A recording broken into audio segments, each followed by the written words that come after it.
जय हिंद प्रिय विद्यार्थी, स्वागत है आपका आपके अपने यूट्यूब चैनल RS क्लासेस में।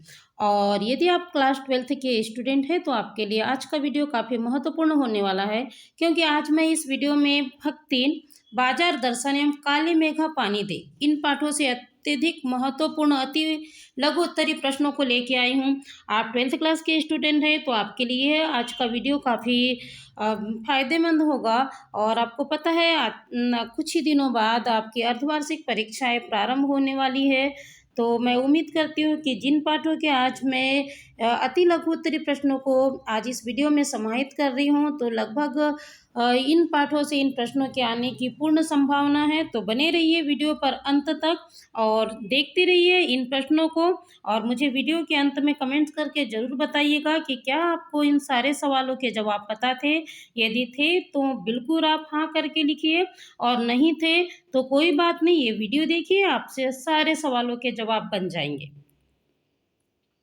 भक्तिन, जिनकी लेखिका है महादेवी वर्मा, सबसे पहले सवाल देख लेते हैं कौन कौन से सवाल अति महत्वपूर्ण है इससे। महादेवी वर्मा का जन्म कब और कहाँ हुआ? यदि आपने जीवन परिचय पढ़ा है तो आपको पता होगा, सन 1960 फर्रुखाबाद उत्तर प्रदेश में। अगला प्रश्न है, महादेवी वर्मा को ज्ञानपीठ पुरस्कार किस रचना के लिए दिया गया? आपको बिल्कुल जवाब पता होना चाहिए, बहुत ही महत्वपूर्ण प्रश्न है, कई बार प्रतियोगी परीक्षा में पूछा गया प्रश्न है। जवाब होगा यामास, उनके जो संग्रह है उसके लिए 1883 में इन्हें ज्ञानपीठ पुरस्कार प्रदान किया गया है। अगला सवाल है, उत्तर प्रदेश हिंदी संस्थान का महादेवी वर्मा को कौन सा पुरस्कार प्रदान किया गया? तो आपको जवाब पता होना चाहिए, उस पुरस्कार का नाम है भारत भारती पुरस्कार। चलिए अगला प्रश्न देखते हैं। अगला प्रश्न है, महादेवी वर्मा को पद्म भूषण कब दिया गया? तो इसका जवाब होगा 1956 में। अगला प्रश्न है, नारी समाज में शिक्षा प्रसार के उद्देश्य से महादेवी वर्मा ने किसकी स्थापना की? इसका जवाब है प्रयाग महिला विद्यापीठ की। अगला प्रश्न देखिए पाठ के अंदर से, अब भक्तिन महादेवी वर्मा की किस प्रसिद्ध रचना से लिया गया है? तो आपको याद होना चाहिए, स्मृति की रेखाएं जो उनकी रचना है उससे लिया गया है। अगला प्रश्न है, भक्तिन का वास्तविक नाम क्या था? शायद त्रैमासिक परीक्षा में ये सवाल पूछा भी गया है, तो इस सवाल का जवाब होगा लक्ष्मी। अगला प्रश्न है, भक्ति का विवाह किस आयु में तथा किस ग्राम में कराया गया? जवाब होगा 5 वर्ष में उसे हड़िया ग्राम के एक संपन्न गोपालक के सबसे छोटी पुत्र वधू के रूप में उसका विवाह कराया गया। अगला प्रश्न है, भक्तिन का गौना किस आयु में कराया गया? जवाब है 9 वर्ष की आयु में। भक्तिन को उसके पिता के मृत्यु के पश्चात ही सूचना क्यों दी गई? तो इसका जवाब होगा क्योंकि उसकी जो विमाता थी, सौतेली माँ थी, पिता का उस पर अगाध प्रेम तथा ईर्ष्यालु एवं संपत्ति की रक्षा के कारण उसके पिता की मृत्यु के बाद भक्तिन को उनकी सूचना दी गई। अगला सवाल है, जब भक्तिन के पति की मृत्यु हुई उस समय उसके पति की आयु और भक्तिन की आयु क्या थी? तो जवाब होगा उस समय उसके पति की आयु 36 वर्ष एवं भक्तिन की आयु 29 वर्ष की थी। चलिए अगला प्रश्न देखते हैं। अगला प्रश्न है, महादेवी वर्मा ने शंका से यह प्रश्न क्यों किया, क्या तुम खाना बनाना जानती हो?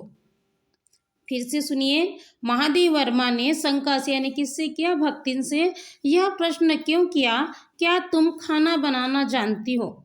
उसका जवाब होगा भक्तिन की वेशभूषा, गृहस्थ और वैराग्य का सम्मिश्रण देखकर।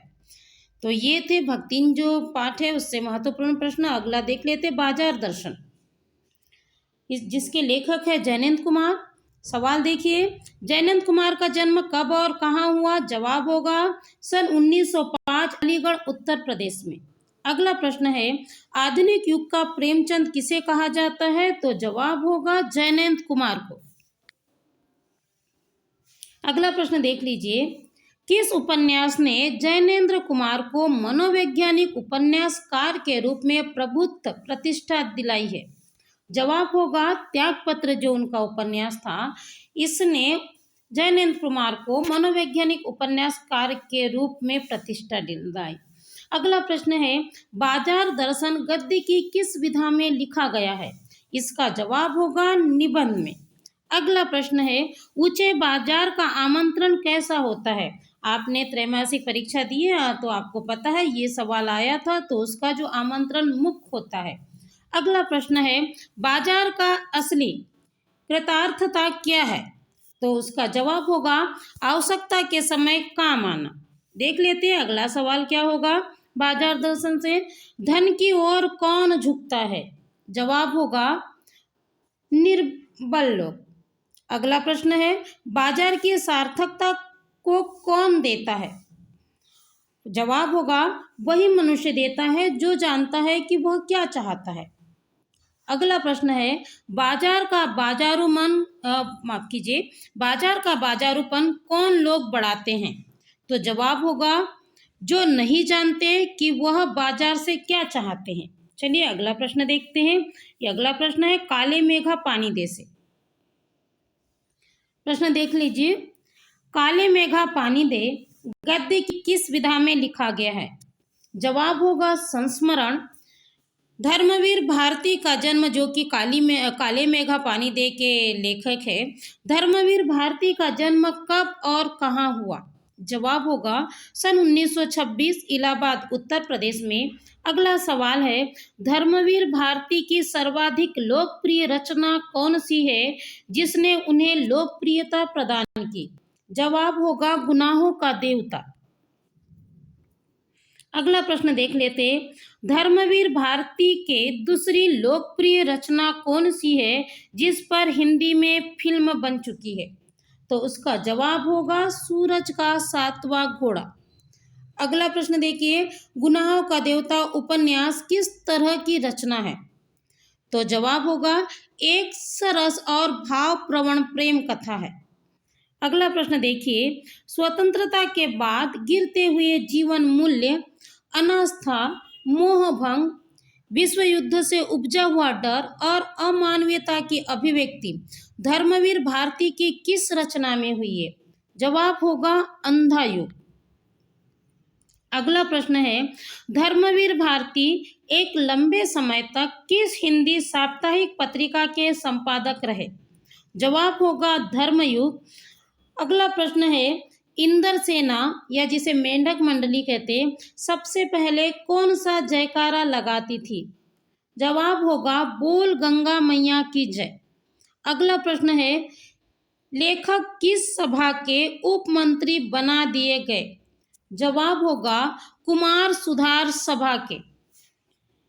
इस तरह हमने भक्तिन, काले मेघा पानी दे, बाजार दर्शन आदि जो पाठों के अति महत्वपूर्ण लघु उत्तरीय प्रश्नों को देखा। और मुझे उम्मीद है कि आपसे जिन लोगों से ये प्रश्न नहीं बन रहे थे वे उनसे बिल्कुल बन जाएंगे। तो प्लीज़ मुझे कमेंट्स बॉक्स में कमेंट्स लिखकर भेजिएगा कि वे कौन लोग हैं जिनसे इन सारे सवालों के जवाब बन रहे थे और किन से बिल्कुल नहीं बन रहे थे। और यदि आपको लगता है कि यह मेरा प्रयास काफ़ी सार्थक है तो प्लीज़ इसे सब्सक्राइब कीजिए, ज़्यादा से ज़्यादा लाइक और शेयर करना बिल्कुल ना भूलिए। धन्यवाद।